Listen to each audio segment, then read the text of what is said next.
Nous sommes à 6 mois de la conférence de Paris. Et il y a des étapes qui doivent être respectées si nous voulons aboutir. En ce moment même, il y a à Bonn une session formelle de la négociation climatique. Pour l'instant, 39 pays sur les près de 200 que compte la communauté internationale ont déposé leur contribution pour réduire les émissions de gaz à effet de serre. 39, c'est déjà substantiel, mais ce n'est pas suffisant. Et je suis venu vous dire tout franchement ce que je pense de l'état de la négociation. Elle est bien engagée, mais les points épineux sont toujours sur la table. Quels sont-ils? D'abord, le niveau d'ambition de l'accord. Il ne suffit pas d'avoir un accord, il faut qu'il signifie un certain nombre d'engagements. Sa forme juridique, est-ce que ce sera un accord, une proclamation, une déclaration d'intention, ou est-ce que ce sera un accord contraignant, juridiquement contraignant?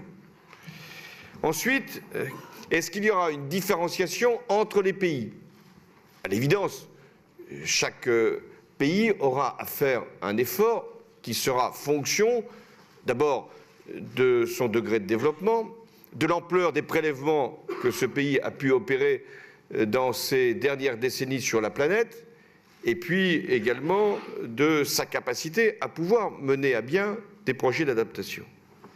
Et puis, il y a l'épineuse question des financements qui, à mon sens, sera déterminante. Ça fait beaucoup, et nous n'avons que 6 mois. Alors, nous devons accélérer le mouvement, négocier sérieusement et éliminer, dans un texte qui est déjà trop copieux, près de 80 pages, me dit-on, enfin ça dépend de la taille des caractères, donc nous devons éliminer ce qui est entre crochets, car un texte entre crochets signifie qu'il y a encore beaucoup de points qui n'ont pas été clarifiés.